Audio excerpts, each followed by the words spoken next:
can buy it at 65, still make money on it if it needs a light reno.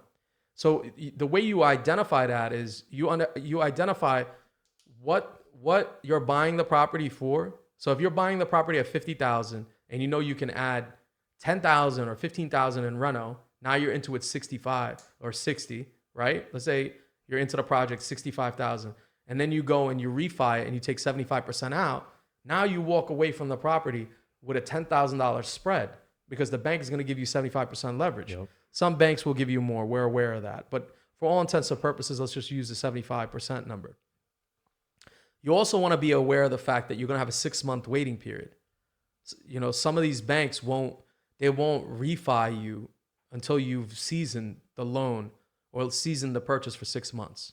So they want to wait 6 months and let that property stabilize. That's why it's buy, rental, rent, and then refi. Right. It's not refi, then rent. Because you have a better product with a stabilized property. You have a better product with a stabilized property and a renovated property. They want to see ARVs. They want to see the value in that property correctly. Right. So, but by using the BRRRR method, you can buy a property, you can renovate it, and sometimes walk away with the refi, cash out. Like you literally walk away being paid on the reno, on the refi. So let's say it cost you $50,000 to buy this thing. Yep. And you renovate it for 15, and the bank gives you 75. Congratulations. That's a spectacular deal. Yep. You made $10,000. You're all in 65K. Yeah. All in 65, but the banks give you 75. So yeah. That's 10K untaxed because it's part of a loan. So my question for everybody would be, or my question for you would be, how is that little to no money out of pocket? How is a deal like a BRRRR little to no money out of pocket? It depends on how you buy it, of course. Yeah. What kind of lending you use. Yeah. Some people use cash. They might leverage a HELOC, home equity line of credit, private money, but it's temporary. A lot of people, like you were saying, you could use hard money. You can use hard money to buy it. Buy it off market, renovate it, 2-3 month process, boom, it's now stabilized. And again, like you're putting money up front to renovate the property and stabilize it, but you're going to get all that back plus some if you do a good enough deal.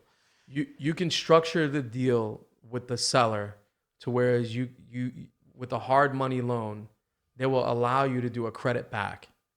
This is a gem. Talk about this. This is such a gem. Ready? Let's say you have a $120,000 ARV, right? And you agree to buy a property from the seller for, let's say, $50,000, right? You can agree with the seller for a $60,000 purchase, but a $10,000 credit back at closing. You can do that. So let's say your hard money lender says you need about $15,000 to $20,000 out of pocket. You can structure that deal with the seller where they credit you back $10,000 at closing. That's possible. So it's really this game is not about money.